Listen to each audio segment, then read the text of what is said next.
in Washington State. The Little Minister by J. M. Barrie. Chapter 20. End of the State of Indecision. Long before I had any thought of writing this story, I had told it so often to my little maid that she now knows some of it better than I.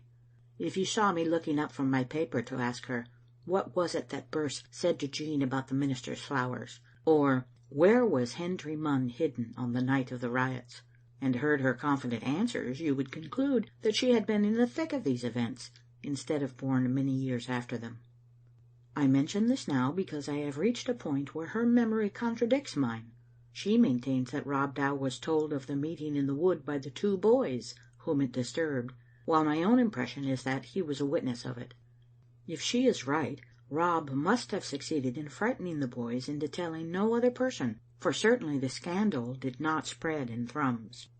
After all, however, it is only important to know that Rob did learn of the meeting. Its first effect was to send him sullenly to the drink.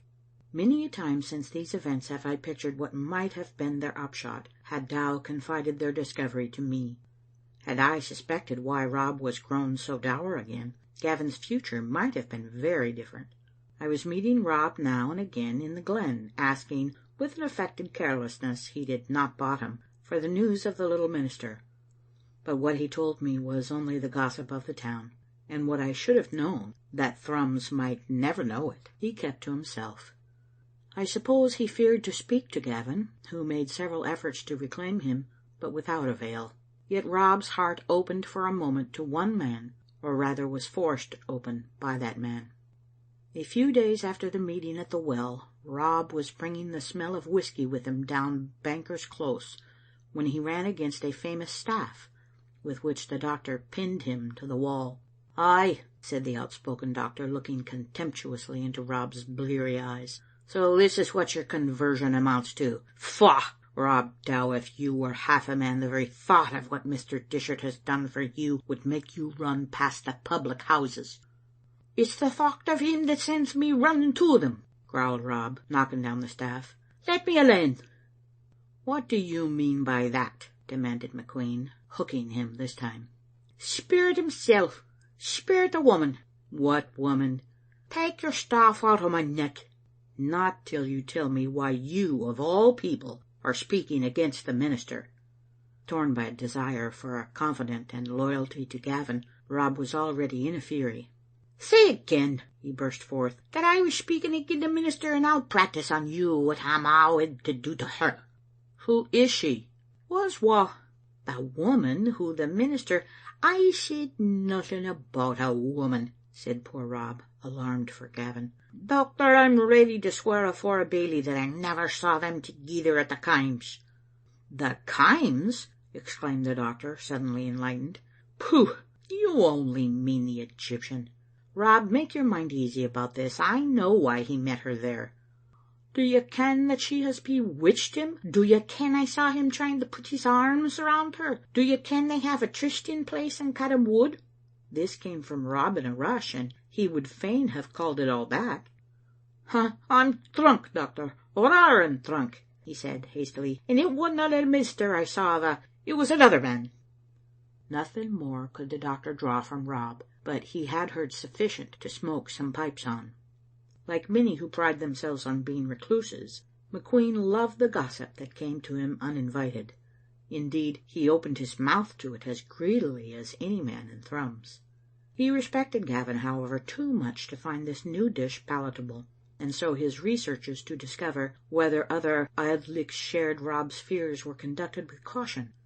"Is there no word of your minister's getting a wife yet?" he asked several, but only got for answers, "There's word of a Glasgow lady sending him baskets of flowers," or "He has his een open, but he's taking his time." "Ay, he's looking for the blade of corn in the stack of chaff." This convinced McQueen that the congregation knew nothing of the Egyptian, but it did not satisfy him, and he made an opportunity of inviting Gavin into the surgery. It was to the doctor the cosiest nook in his house, but to me and many others a room that smelled of hearses. On the top of the pipes and tobacco tins that littered the table there usually lay a death certificate, placed there deliberately by the doctor to scare his sister, who had a passion for putting the surgery to rights. "By the way," McQueen said, after he and Gavin had talked a little while, "did I ever advise you to smoke?" "It is your usual form of salutation," Gavin answered, laughing, "but I don't think you ever supplied me with a reason." "I dare say not.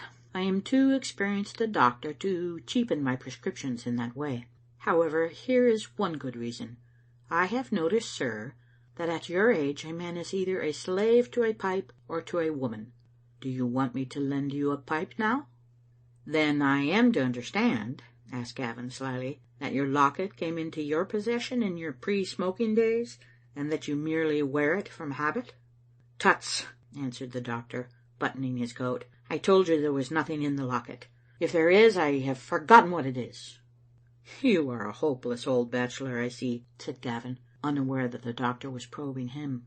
He was surprised next moment to find McQueen in the ecstasies of one who has won a rubber.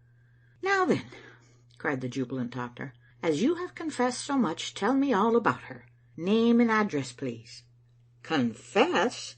What have I confessed?" "It won't do, Mr. Dishart, for even your face betrays you. No, I am an old bird, but I have not forgotten the ways of the fledglings. Hopeless bachelor, sir, is a sweetmeat in every young man's mouth until of a sudden he finds it sour. That means the banns. When is it to be?" "We must find the lady first," said the minister uncomfortably. "You tell me, in spite of that face, that you have not fixed on her? The difficulty, I suppose, would be to persuade her to fix on me." "Not a bit of it. But you admit there is someone?" "Who would have me?" "You are wriggling out of it. Is it the banker's daughter?" "No," Gavin cried. "I hear you have walked up the back wynd with her 3 times this week. The town is in a ferment about it. She is a great deal in the back wynd." "Fiddle-dee-dee. I am oftener in the back wynd than you, and I never meet her there." "That is curious." "No, it isn't. But never mind. Perhaps you have fallen to Miss Pennyquick's piano. Did you hear it going as we passed the house?" "She seems always to be playing on her piano." "Not she. But you are supposed to be musical, and so when she sees you from her window she begins to thump. If I am in the school wynd and hear the piano going, I know you will turn the corner immediately. However, I am glad to hear it is not Mrs. Pennyquick. Then it is the factor at the Spittals, lassie? Well done, sir. You should arrange to have the wedding at the same time as the old Earl's, which comes off in summer, I believe." "One foolish marriage is enough in a day, doctor." "Eh? You call him a fool for marrying a young wife? Well, no doubt he is, but he would have been a bigger fool to marry an old one. However, it is not Lord Rintoul we are discussing, but Gavin Dishart. I suppose you know that the factor's lassie is an heiress?" "And therefore would scorn me." "Try her," said the doctor dryly. "Her father and mother, as I know, married on a £10 note. But if I am wrong again, I must adopt the popular view in Thrums. It is a Glasgow lady after all? Man, you needn't look indignant at hearing that the people are discussing your intended. You can no more stop it than a doctor's orders could keep Lang Tammas out of church." "They have discovered that she sends you flowers twice every week." "They never reach me," answered Gavin, then remembered the holly and winced. "Some," persisted the relentless doctor, "even speak of your having been seen together.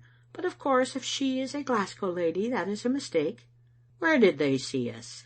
asked Gavin, with a sudden trouble in his throat. "You are shaking," said the doctor keenly, "like a medical student at his first operation. But as for the story that you and the lady have been seen together, I can guess how it arose. Do you remember that gypsy girl?"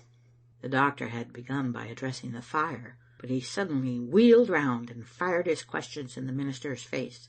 Gavin, however, did not even blink. "Why should I have forgotten her?" he replied coolly. "Oh, in the stress of other occupations. But it was your getting the money from her at Kaims for Nanny that I was to speak of.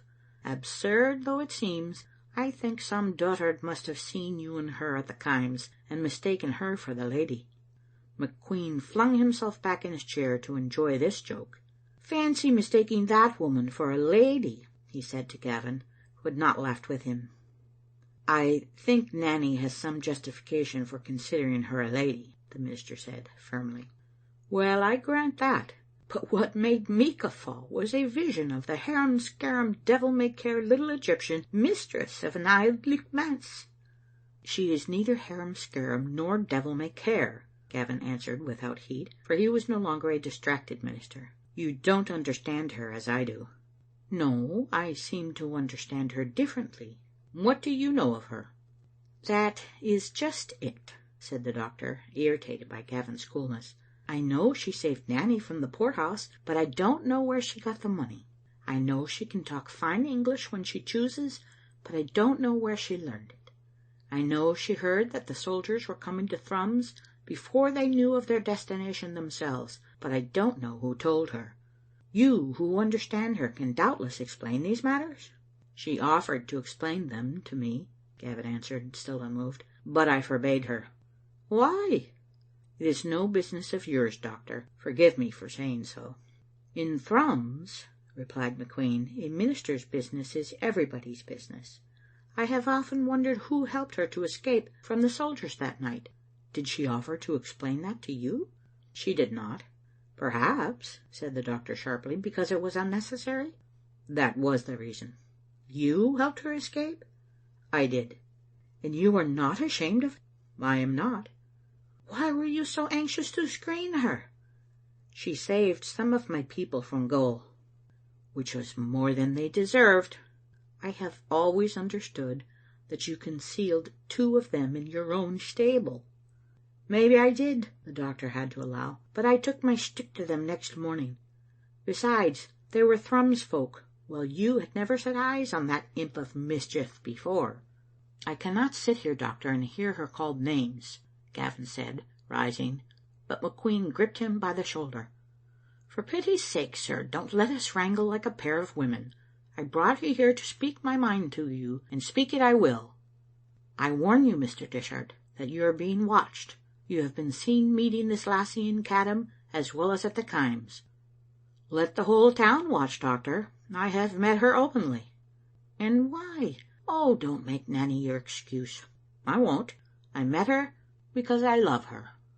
Are you mad? Cried McQueen. You speak as if you would marry her.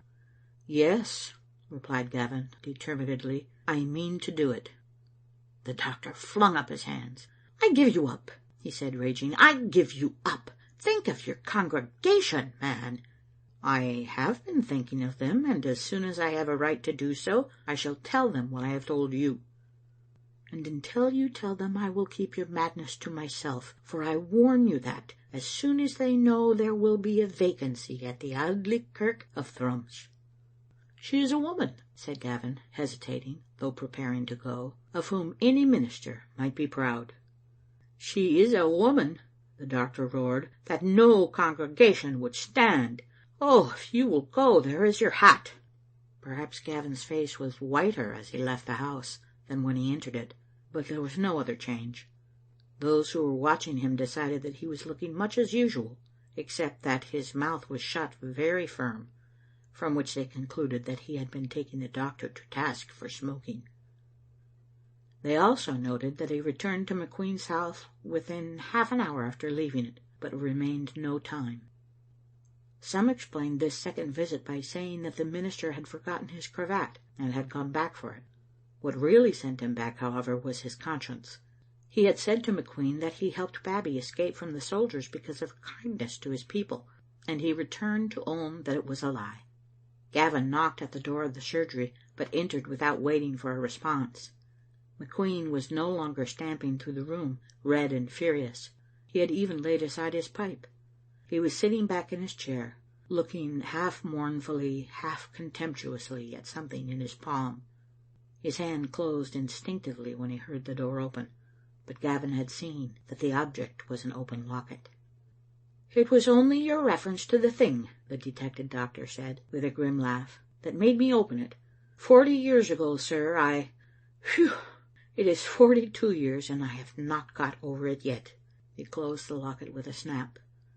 I hope you have come back, Dishart, to speak more rationally. Gavin told him why he had come back, and the doctor said he was a fool for his pains. It is useless, Dishart, to make another appeal to you." "Quite useless, doctor," Gavin answered promptly. "My mind is made up at last." CHAPter 21